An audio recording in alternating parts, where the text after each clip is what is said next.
Al-Fatihah untuk Nabi Muhammad sallallahu alaihi wasallam, juga Al-Fatihah kepada diri kita, ibu dan ayah kita, adik-beradik kita, saudara mara kita, jiran tetangga kita, para sahabat kita, para pemimpin kita, guru-guru kita, dan kepada semua orang muslimin muslimat, mukminin mukminat, sama ada yang masih hidup ataupun telah meninggal dunia. Al-Fatihah.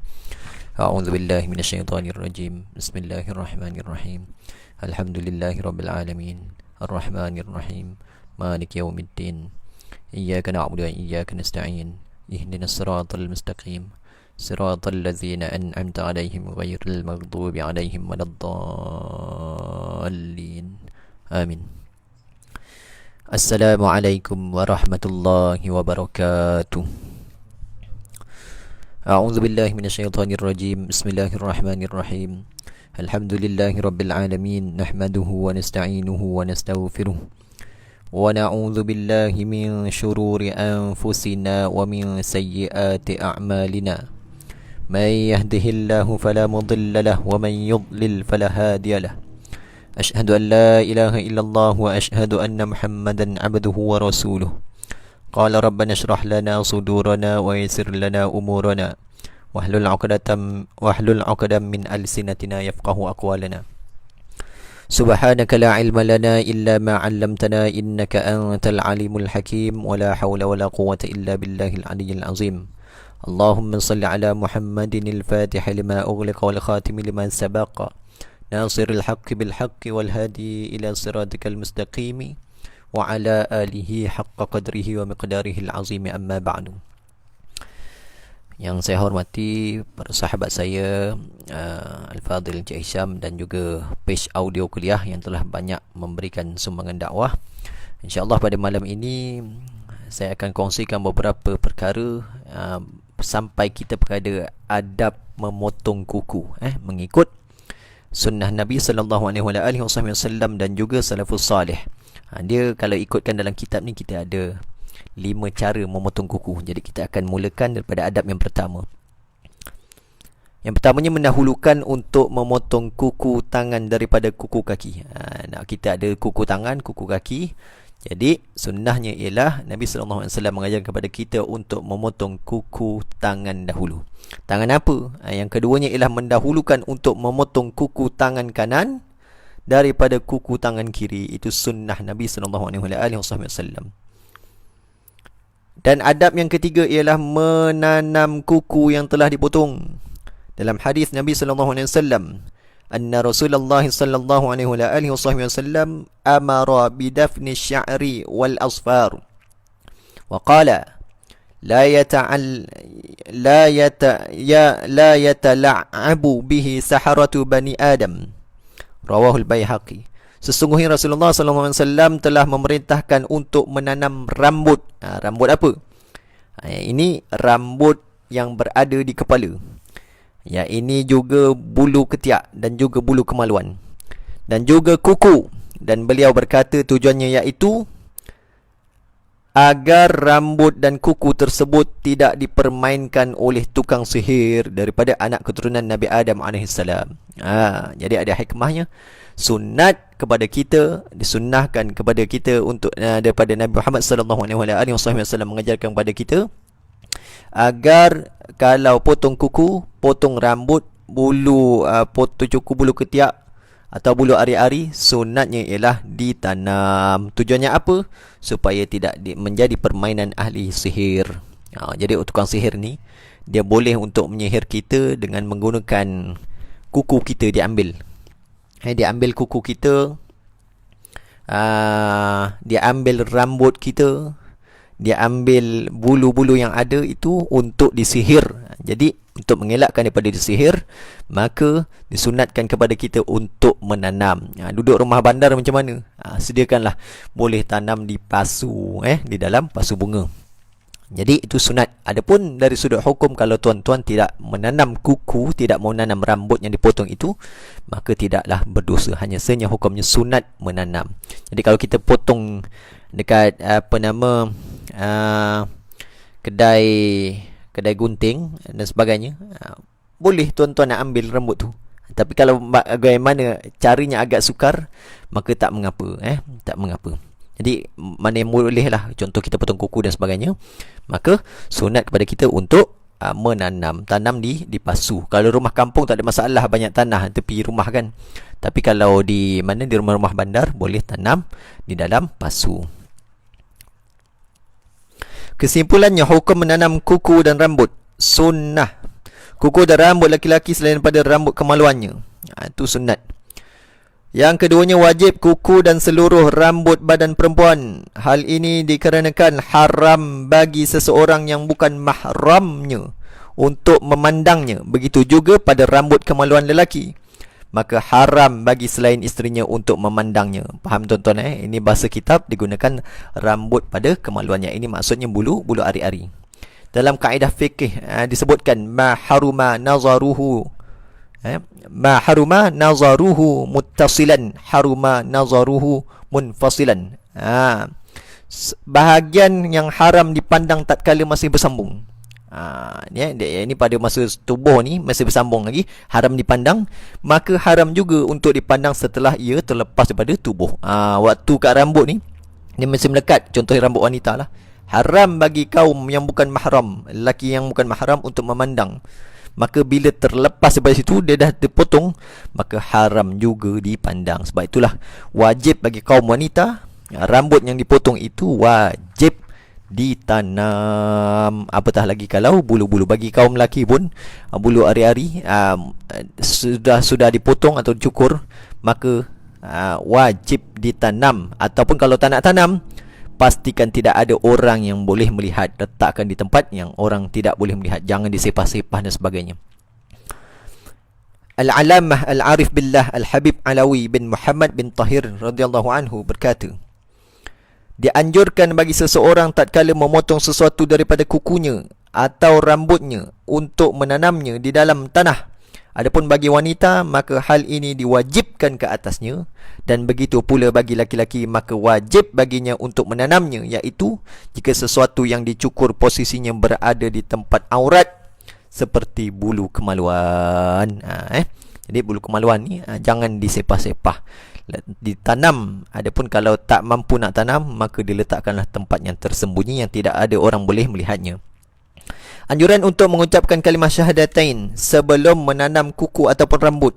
Di antara adat salafus salih, sebelum mereka menanam kuku ataupun rambut yang telah dipotong daripada badan mereka, maka mereka akan mengucapkan kalimah syahadatain terlebih dahulu. Ini dua kalimah syahadah, dan ada doanya.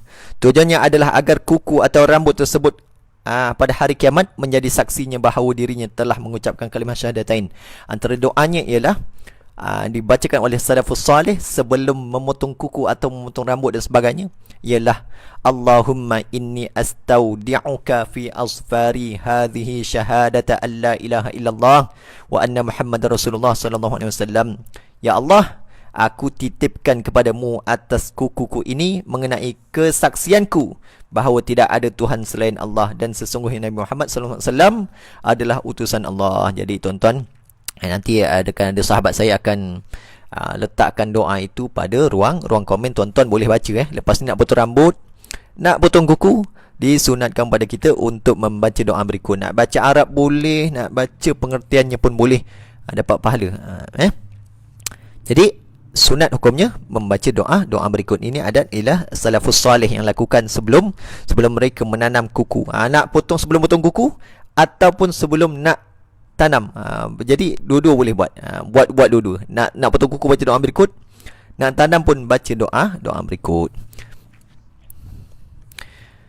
Dan kami telah melihat sebagian besar daripada amalan guru-guru kami dan orang-orang tua kami bahawa jika mereka memotong kuku atau mencukur rambut, maka mereka mengucapkan kalimah syahadatain terlebih dahulu, kemudian barulah mereka menanamnya. Allah Subhanahu Wa Taala menyebutkan pada hari ketika lidah, tangan dan kaki mereka menjadi saksi atas apa yang dahulu mereka kerjakan daripada amal keburukan, sebagaimana hal tersebut menjadi saksi atas amal keburukan yang mereka lakukan, maka rambut atau kuku yang mereka potong itu juga dapat menjadi saksi atas amal kebaikannya. Jadi kuku, rambut dan segala bulu-bulu yang kita potong, kalau kita akan mengucap kalimah syahadatain itu, dan kita bacakan doa, kita niatkan yang baik, maka di akhirat kelak ia akan menjadi saksi suatu yang baik. Dan hal ini juga telah dimimpikan oleh para salafus salih. Yang keempat, waktu yang paling utama untuk memotong kuku iaitu pada hari Senin. Hari Isnin boleh. Adapun dari sudut hukum, tuan-tuan nak potong hari apa pun semua boleh. Cuma afdalnya ialah hari Isnin ataupun hari Khamis. Hari Khamis ini jangan potong pagi, tapi potong selepas waktu asar. Senin, boleh tuliskan ruang komen siapa yang lihat. Hari Isnin ataupun hari Khamis, afdalnya selepas waktu asar. Ataupun hari Jumaat, tapi belah pagi. Bagi lelaki, afdalnya sebelum mandi sunat Jumaat tu, tuan-tuan potong kuku pada hari Jumaat pagi sebelum mandi sunat Jumaat, maka potong kuku. Dan boleh juga motongnya pada hari-hari yang lain, tak ada masalah, tidak berdosa. Cuma afdalnya 3 hari tadi, Isnin, Khamis selepas asar, dan juga hari Jumaat pagi. Dalam hadis disebutkan, man qallama asfarahu yaumal jumu'ah wuqiya minas su'i ila misliha, rawahu Tabrani. Barang siapa yang motong kukunya pada hari Jumaat, ini fadilatnya apa? Kalau potong pada hari Jumaat, maka dia akan dijauhkan daripada keburukan sampai hari Jumaat yang akan datang. Jadi seminggu. Siapa yang potong kuku hari Jumaat. Ini hadis riwayat Tabrani. Dalam hadis lain disebutkan, man qassa azfarahu yaumal jumu'ah akhrajallahu minhu da'a wa adkhala fihi shifa', rawahu Ibnu Battah. Barang siapa yang memotong kukunya pada hari Jumaat, maka Allah akan mengeluarkan dirinya, yakni penyakit. Penyakit dan badannya dikeluarkan, dan memasukkan, yakni memberikan kesembuhan di dalamnya. Jadi siapa yang badannya selalu tak sihat, maka boleh beramal dengan hadis ini. Dipotong kuku pada hari Jumaat, Allah Ta'ala akan mengeluarkan penyakit yang ada dalam badan kita, dan Allah Ta'ala akan menghantar kesembuhan ke dalam badan kita, insya-Allah. Yang penting kita kena yakin. Dalam hadis yang lain disebutkan, man arada an ya'mana minal faqr wa shikayatil ama wal baras wal junun falyuqallim azfaraha yawmal khamis ba'dal asr. Ini kelebihan potong kuku pada hari Khamis lepas asar pula. Apa kelebihannya? Barang siapa yang ingin terjaga daripada kemiskinan dan musibah buta, yang ini belang dan gila, maka potonglah kukunya pada hari Khamis setelah asar. Khamis selepas asar, ini sangat bagus.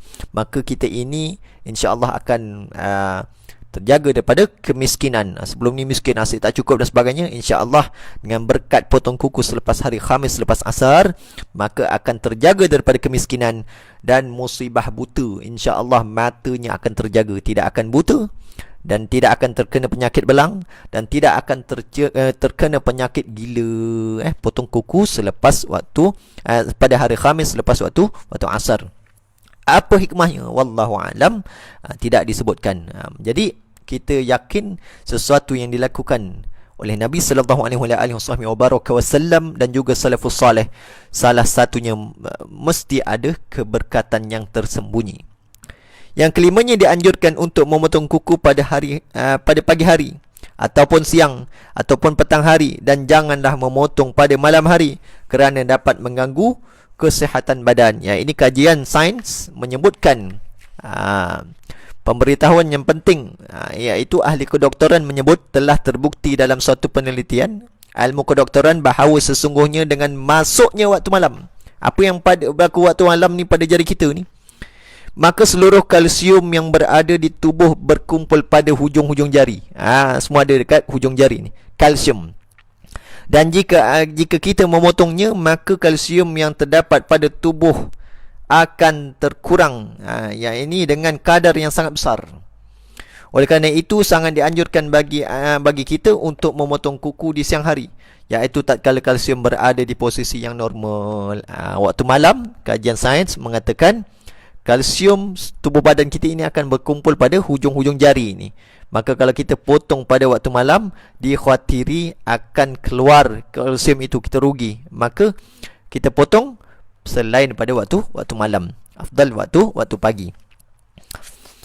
Yang keenam, tak kala memotong kuku, maka niatkanlah untuk mengikuti perintah syariat dan juga supaya dijauhkan daripada gangguan syaitan. Dalam hadis disebutkan, qussu azafirakum fa inna syaitan yajri ma bainal lahmi wal zufri. Potonglah kuku kamu kerana sesungguhnya syaitan berada di antara daging dan kuku. Jadi kita perlu ambil berat. Dulu orang tua kata kan, kat ujung jari ni, kuku yang panjang nanti ada syaitan. Benarlah, sebenarnya memang ada syaitan yang duduk di hujung kuku. Tidak memotong kuku dalam keadaan berhadas besar kerana hukumnya adalah makruh. Yang mendengar ni, potong kuku dalam keadaan hadas besar, hukumnya adalah makruh. Boleh tulis pada ruang komen. Yang ke-8, tidak motong kuku hanya sebahagian kuku tangan kerana hukumnya adalah makruh jika tanpa uzur. Dia potong kuku ni, jari ni ada 5 ni. Dia potong nanti tinggalkan. Itu trend budak muda kan. Dia tinggalkan jari telunjuk, kukunya panjang. Dia tinggalkan jari jari manis, jari kelingking. Dia tinggalkan jari ibu jarinya. Tidak dipotong semuanya. Hukumnya adalah makruh.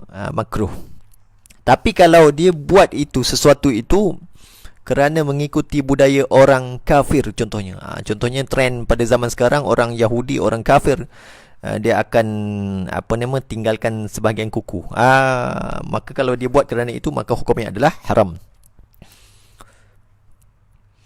Yang ke-9, disunatkan setelah memotong kuku tangan ataupun kaki untuk mencuci ujung jarinya kerana diriwayatkan jika digunakan untuk menggosok badan sebelum mencucinya, maka berbahaya bagi kesihatan tubuh kerana dapat menimbulkan penyakit belang. Jadi ini disebutkan dalam kitab Tuhfatul Muhtaj. Jadi sunat hukumnya selepas kita potong kuku, maka sunat hukumnya untuk kita mencuci tangan itu. Yang ke-10, tidak memotong kuku jika telah masuk pada bulan Zulhijjah. Kenapa? Ini bagi seorang yang ingin berkorban, buat ibadah korban. Yang tak buat ibadah korban tak ada masalah. Ini untuk orang yang nak buat ibadah korban, nak melakukan ibadah korban pada tahun itu. Ini tidak memotong kuku jika telah masuk pada bulan Zulhijjah. Nak potong bukan kuku saja, bahkan kesemuanya, rambut, bulu-bulu yang ada, maka disunatkan tidak memotongnya. Batas waktunya itu sampai dia telah memotong haiwan korbannya. Lembu, contohnya lembu. Bila masa boleh potong kuku? Haiwan itu disembelih, tumpah darahnya, maka barulah boleh untuk dia memotong kuku. Hal ini menurut pendapat yang kuat dalam mazhab Al-Imam Syafi'i radhiyallahu anhu. Sedangkan sebahagian ulama yang lain berpendapat hukumnya adalah haram untuk dicukur dan dipotong kuku itu bagi orang yang ingin melakukan ibadah korban pada bulan Zulhijjah. Jadi jelas ini hukumnya disunatkan supaya orang itu tidak memotong kuku pada bulan Zulhijjah untuk orang yang melakukan ibadah korban. Adapun tidak melakukan ibadah korban tak ada masalah. Seterusnya, tidak memotong kuku dengan cara menggigit dan menggunakan gigi kerana hukumnya makruh dan dapat menyebabkan kemiskinan sebagaimana hal ini telah disebutkan oleh sebahagian ulama. Wa amma ma ta'awwada ba'dun nasi biqat'iha bil asnan fa innahu makruhun bal rubbama yurizul faqr. Jangan kita ini nak potong kuku gigit dengan gigi. Ada kan kita pernah nampak budak-budakan. Jadi kalau ada antara anak-anak kita yang buatlah, biasa budak buat tak pelik lah. Kalau orang tua buat agak pelik, maka perkara itu hukumnya makruh dan dapat menyebabkan kita ini mewarisi kepapaan, kemiskinan. Jadi jangan potong kuku digigit. Perincian hukum memotong kuku. Yang pertamanya, wajib jika terdapat kotoran di kuku yang dapat mencegah masuknya air wuduk ataupun mandi hadas. Memang sah kuku. Ini perhatikan kalau kuku kita panjang, orang-orang yang bekerja, contohnya pomen lah di bengkel kan, tangannya ada minyak, atau kerja mengecat dan sebagainya, apa sajalah, memasak ke apa dan sebagainya. Kalau ada sesuatu yang menghalang, bukan sekadar kotoran, bahkan kalau ada minyak sekalipun, minyak hitam kan kalau pomen, perhatikan. Bagusnya pomen, perhatikan jangan sampai kuku panjang kerana susah untuk disucikan nanti. Maka wajib hukumnya dipotong kalau mana ianya menghalang laluan air untuk kita berwuduk ataupun mandi hadas. Apatah lagi kalau dicat orang perempuan pada akhir zaman semualah, tak kisah baik lelaki baik perempuan, baik tua baik muda, yang mengecat kuku. Perhatikan, bukan sekadar kuku dia punya pengecat, ada kadang-kadang ditulis halal. Dia kata halal. Halal tidak semestinya menembusi air. Halal tidak semestinya menembusi air. Kena perhatikan orang perempuan yang cat kuku, macam mana dia nak mandi hadas, macam mana dia nak berwuduk, macam mana nak solat kalau mandi hadas dan wuduk tidak sah. Maka halal tidak semestinya menembusi air. Tidak semestinya menembusi air. Kalaupun cat itu tidak ada kandungan babi dan sebagainya lah contohnya, maka halal. Tapi dia tidak boleh menembusi air. Kena perhatikanlah. Jadi tak payah nak dicat-cat kuku dan sebagainya. Jadi untuk orang yang tidak cat kuku tapi di depannya ada satu penghalang, ada minyak, ada sebagainya, apa sebagainya lah, kotoran, maka wajib hukumnya dipotong. Jadi untuk orang yang dah cat kuku, kena usaha buang catnya tu, buang catnya. Wallahualam, dengan berbagai cara sekali lah. Saya kalau pengalaman, kita pernah cat kan, kalau ada cat minyak tu kan terkena sebagainya, kita ambil tina, kita sapu dengan tina. Yang cuma yang depan tu wajib dipotong. An Umar bin Al-Khattab radhiyallahu anhu anna rajulan tawadda'a fataraka mawdi'a zufurin ala qadamihi fa'abasarahu an-nabi sallallahu alaihi wasallam faqal irji' fa ahsin wudu'ak. Daripada Sayyidina Umar Al-Khattab radhiyallahu anhu berkata, sesungguhnya seorang lelaki berwuduk sedangkan dia tidak mencuci kuku yang terdapat di sekitar kakinya. Maka Nabi sallallahu alaihi wasallam melihat, kemudian Nabi berkata, irji' fa ahsin wudu'ak. Ni hadis riwayat Muslim. Nabi kata, irji' fa ahsin wudu'ak, ulangi dan perbaikilah wudukmu. Jadi suatu yang kita sebelum ambil wuduk, pastikan kita cek semua kuku, kuku kaki dan kuku tangan. Kadang-kadang kuku kaki kita ni bersih dah, tapi dia punya kuku terhalang daripada kulit. Itu dalam-dalam celah-celah kuku ni mesti masuk air untuk berwuduk.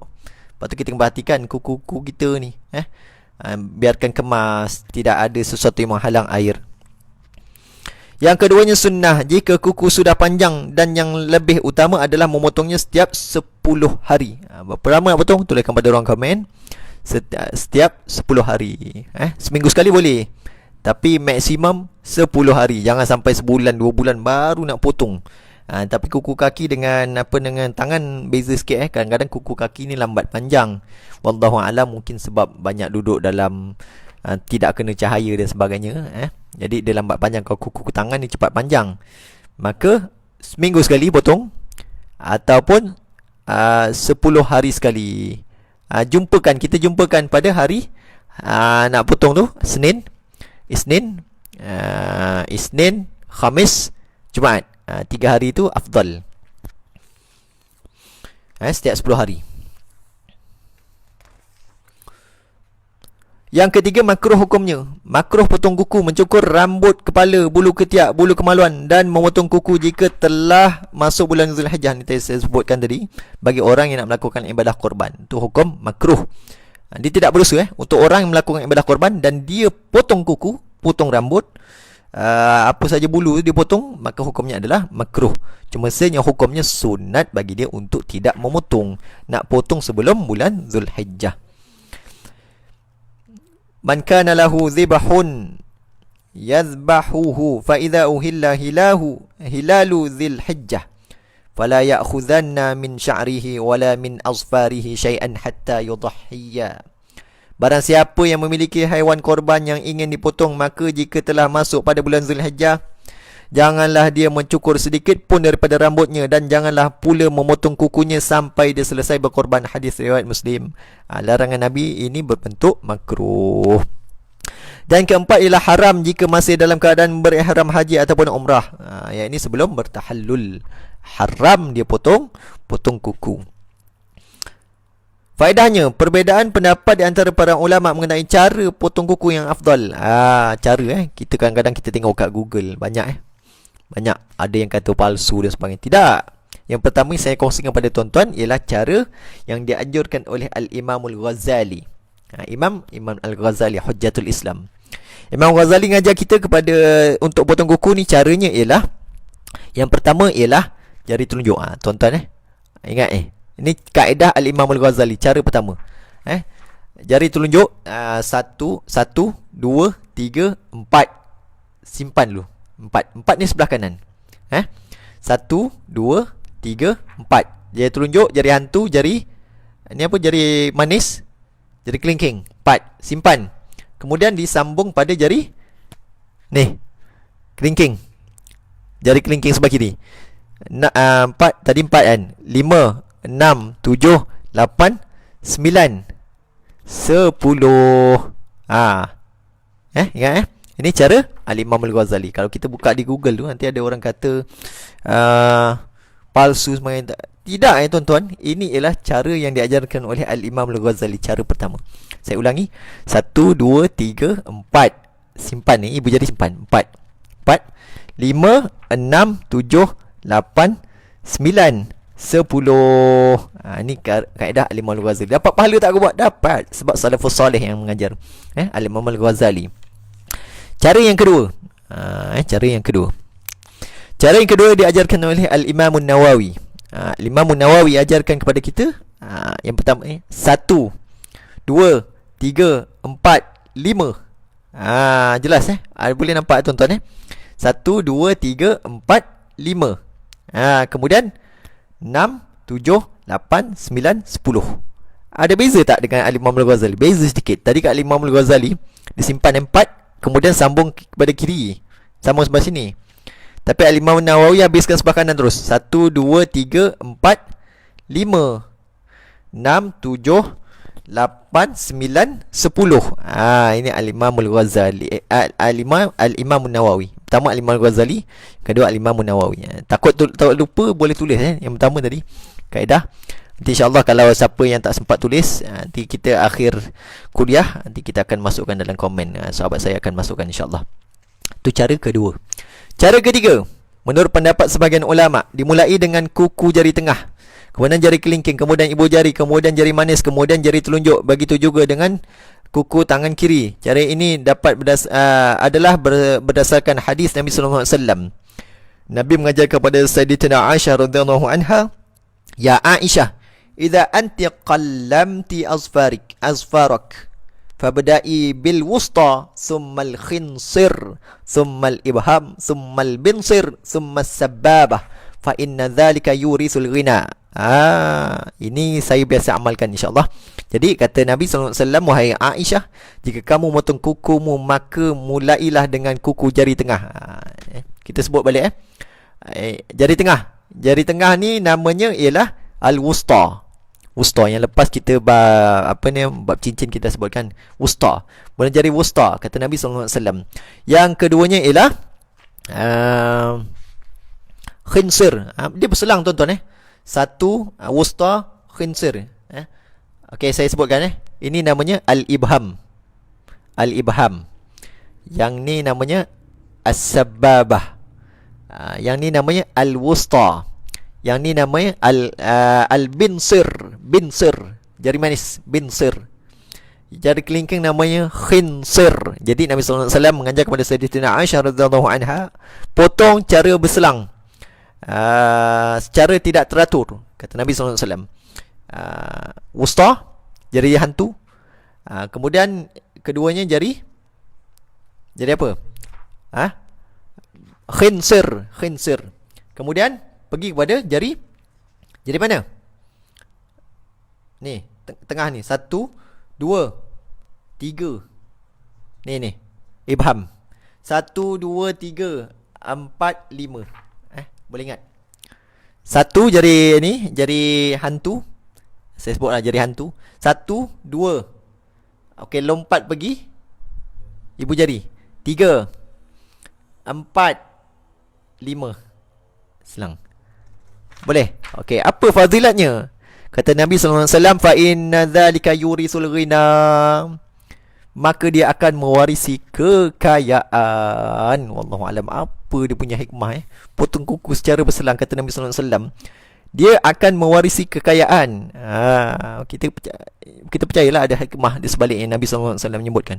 Saya ulangi, jari hantu satu, jari hantu, kemudian jari kelingking, kemudian ibu jari, kemudian jari manis, kemudian jari telunjuk. Okey. 1, 1, 2, 3, 4, 5. Begitu juga tangan kiri. 6, 7, 8, 9, 10. Ini cara yang ketiga. Cara yang ketiga. Nabi SAW mengajar kepada Sayyidatina Aisyah radhiyallahu anha. Ini biasa orang suka dengan yang ni. Pasal disebutkan situ akan mewarisi kekayaan. Cara yang keempat menurut sebagian ulama, cara yang keempat ialah dimulai dengan jari selang juga. 1, 2, 2 jari tengah. Jari mula dengan jari manis. Jari apa ni nama? Jari kelingking. Jari kelingking. Khinsir. Ni khinsir. Khinsir. Kemudian jari tengah, wusta, kemudian ibu jari. Ibu jari. Kemudian sambung mana? 4 jari manis. Binsir. Manis, kemudian ni. Ingat tak? Boleh ingat tak? 1, 2, 3. Ni lebih senang. 1, 2, 3, 4, 5. Selang je. 1, 2, 3. Kemudian 4, 5. Selang. Ni berselang. Qallimu azfarakum ala sunnati wal adab yumnahu al khawabis yusrahu au khasab. Potonglah kuku kalian dengan cara sunnah dan adab. Kuku tangan kanan sesuai dengan urutan huruf khawabis, dan kuku tangan kiri sesuai dengan urutan au khasab. Tangan kiri tadi 6, 7, 8, 9, 10. Tangan kiri mula dengan sini. Ini kaedah keempat. Kaedah keempat. Tadi ketika kita sebut mewaris kekayaan, mula dengan jari tengah. Ini mula dengan jari kelingking. 1, 2, 3, 4, 5. Okey, sebelah pula sambung. 6, 7, 8. Betul? 6, 7, 8, 9, 10. Ini cara keempat. Boleh, tak ada masalah. Cara kelima menurut sebagian ulama, pada tangan kanan dimulai daripada jari kelingking, kemudian jari tengah, kemudian ibu jari, kemudian jari manis, kemudian jari telunjuk, dan pada tangan kiri dimulai daripada jari ibu jari, kemudian jari tengah, kemudian jari kelingking, kemudian jari telunjuk. Sama juga dengan cara keempat tadi. Dia punya hikmahnya. Barang siapa yang memotong kukunya secara tidak teratur, tidak berurutan, saya sebut tadi 1, 2, 3, 4, 5. Betul? Sambung ni 6, 7, 8, 9, 10. Apa hikmahnya? Barang siapa yang memotong kuku secara tidak berurutan, yang ini cara begitu, maka dia tidak akan terkena penyakit katarak. Katarak ni apa? Selaput mata. Kita ni kadang-kadang sudah berusia, mula-mula rabun makin kuat, lama-lama ada selaput mata. InsyaAllah siapa yang potong kuku macam itu, kata Nabi SAW, dia tidak akan terkena penyakit katarak, selaput mata. Jadi potong kuku itu. Itulah semuanya ada 4 ke 5 cara. Tapi kita boleh ambil manfaat, kita boleh tukar. Hari ni mungkin kali ni kita guna kaedah Al-Imam Al-Ghazali, minggu depan kita gunakan kaedah Al-Imam An-Nawawi, kemudian kita gunakan riwayatnya Sayyidatina Aisyah radhiyallahu anha pula. Dan banyak cara. Adapun dari sudut hukum, tuan-tuan nak potong apa gaya sekalipun, nak mulakan jari manis dulu ke, tak ada masalah, tidak berdosa. Cuma kalau potong cara yang dianjurkan oleh Nabi SAW dan juga salafus salih, maka pahalanya lebih besar berganda-ganda dan banyak sangat manfaatnya. Okey, yang terakhir saya sebutkan ialah kuku kaki. Kuku kaki ni, kuku kaki. Kuku kaki saya tak pasti kalau tuan-tuan buka dalam Google ada ke tidak.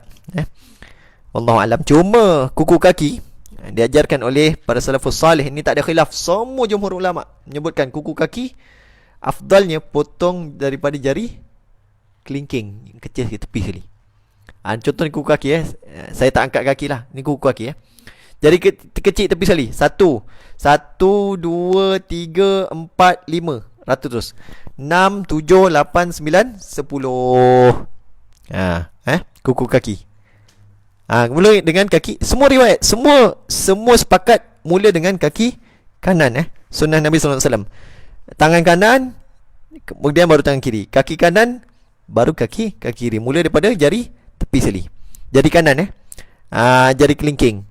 Jari kelingking 1 2 3 4 5. Kemudian sambung pada ibu jari 6 7 8 9 10. Ini untuk kuku kaki. Dia lebih kurang sama dengan kaedah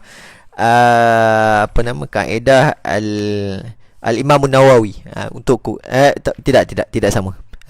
Tidak sama. Dia mula daripada tepi. Daripada tepi kuku kaki Saya ulangi 1 2 3 4 5. Kemudian sambung ni 6 7 8 9 10. Ini sepakat ulama semua kuku kaki macam ni.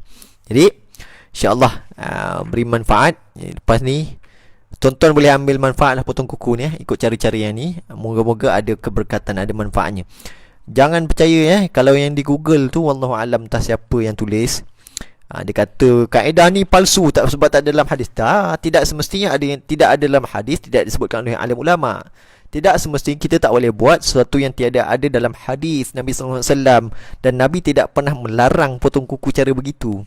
Jadi hukumnya harus, boleh, bahkan dapat fadilat tertentu. Jadi yang saya sebutkan tadi kaedah Al-Imamul Ghazali. Jadi kalau ada yang di Google kata palsu, sebenarnya itu tidak palsu. Itu ialah kaedah Al-Imam Ghazali dan juga kaedah Al-Imam Nawawi. Jadi insya-Allah sama-sama kita ambil berkat. Lepas ni boleh potong kuku. Ada apa-apa persoalan yang tertinggal info, tuan-tuan boleh sahaja letak di dalam ruang komen yang terlepas pandang dan sebagainya. InsyaAllah sahabat saya nanti akan cuba jawab lah mana yang mampu. InsyaAllah yang baik dan buruk itu datang daripada Allah SWT atas kelemahan diri saya sendiri. Mohon teguran anda silap kata. Sama-sama kita ambil manfaat. Setiap yang menonton pasti akan dapat ganjaran pahala yang besar di sisi Allah SWT. Lebih-lebih lagi kita dalam tengah diuji oleh Allah SWT dengan wabak penyakit ni. Jadi insyaAllah akhir kata aku qauli hadza astaghfirullahal azim li wa lakum wa billahi hidayah wat taufiq. Wassalamu alaikum warahmatullahi wabarakatuh.